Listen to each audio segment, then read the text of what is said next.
When a game comes to a point of making a decision, do you consider the possible effects on the characters and events inside the game world as if you cared for them?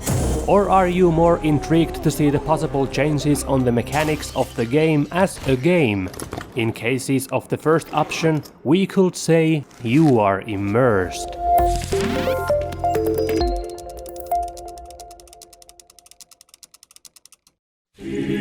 Immersion means the perception of presence in a non-physical space. That space could be a fictional world or even a mind of a character. Basically, total immersion is achieved by losing the sense of self. This happens, for example, when you are so into following audiovisual stimuli to be quickly reacted to that you forget everything else and your fingers seem to magically work on their own. In psychology, this is the so-called state of flow, being in the zone. And this phenomenon is very, very rare, and not even all that dependent on the attributes of the game itself, but the ability of the player to let loose.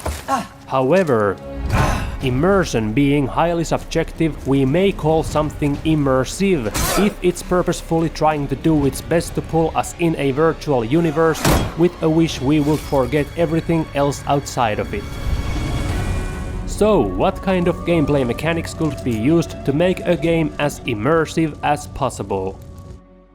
First of all, the more reason you give the players to give their undivided attention to the screen, the better. So, paying attention should be rewarded, and not being attentive should be punished. Hidden treasures keeps us on the lookout for more, and sneaky enemy placement makes us check every corner. How about not being able to pause the game? The world doesn't stop when you cannot keep up and continue whenever it's okay to you.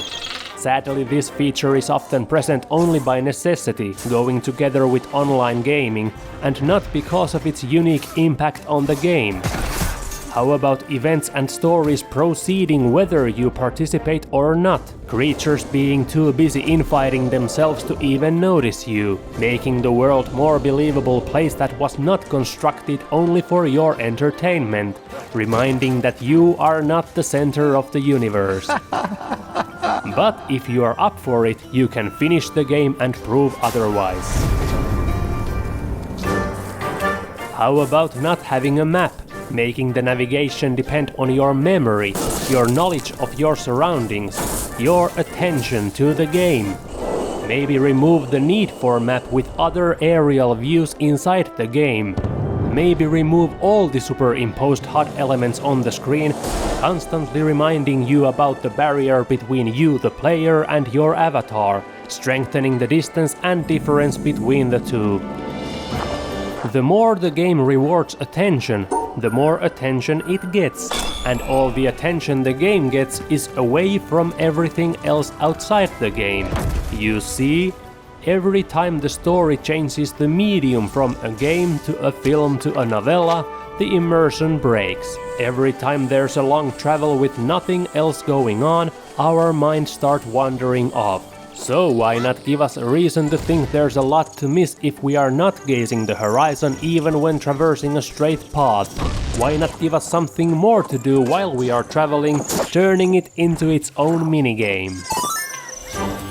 Some gorgeous sceneries or subtle environmental storytelling alone might give enough reason for thorough exploration or at least careful observation, keeping the player even more engaged and focused in the future.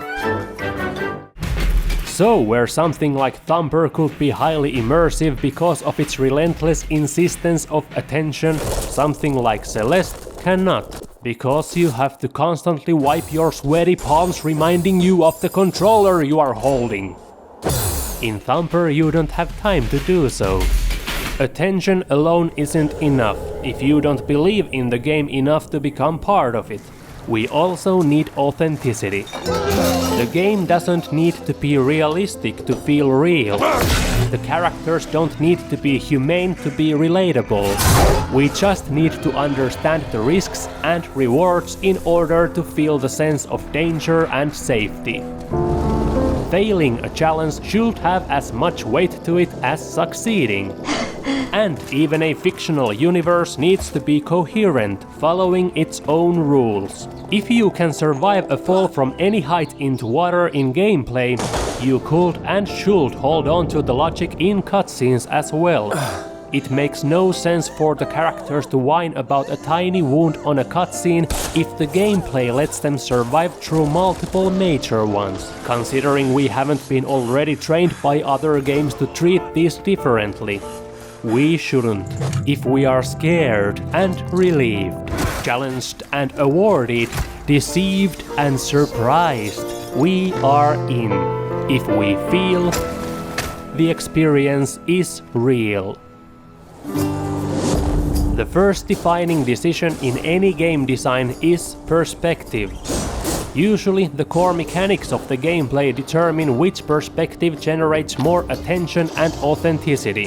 Third person might work better in open adventures where you have to be constantly aware of your surroundings. And those surroundings really should matter a lot to keep you focused on them in order to forget that you are actually embodying an imagined flying virtual camera. In first person, you are literally put into the shoes of your digital personification inside the game world, being eye to eye with the environment and hands-on with the tools. Therefore, it makes less sense to give a distinct name, face and personality for the avatar in first person. We might be inside someone else's gear, following someone else's footsteps, but we are our own personal adventurers taking part in our own adventure. That being said, who doesn't want to be Batman? It's easier to lose ourselves in a defined persona than distinct personality, if that persona is a symbol for some humane part in all of us. Personified protagonist takes the risk of doing stuff the player wouldn't, or reacting a way that differs from the player. Having the character constantly commenting the gameplay is a lose-lose situation. This just keeps getting better and better. Either the comment isn't in line with the thoughts of the player and it breaks the connection. Well, that's special. Or it is exactly right. Damn it! Using the same words at the same time as the player, which only points out how redundant it is. Fuck you! After all, the most effective trick is to make your player character as unimportant and unspecial as you are. In the case of motion pictures, immersion doesn't mean a false sense of being the protagonist, that would be just schizophrenic, but the sense of care for them as if they were not only real, but someone we know and love, and would never want to see in harm's way. But in a game, when we are in control of the protagonist, there is no differentiating the player from the character. Our decisions should be the same as theirs. Our reactions should be the same as theirs. So the best possible scenario for this medium is to make them one. Of course, not every game aims for immersive design, nor should they. Some are conscious about being just easy interactive entertainment trying to offer a mechanical challenge, like a real-life Chinese luck puzzle. These are your platformers with level selection, or fighting games with character selection. Real-time strategies with board game qualities. Real-life simulations with dollhouse qualities. Not acting as the characters but giving them commands to act. Or even otherwise immersive fantastic adventures having arcade-like combat with a ranking system and a flashy feel-good design for its audio-visual feedback. Oh no, what? I'm sorry, just a minute.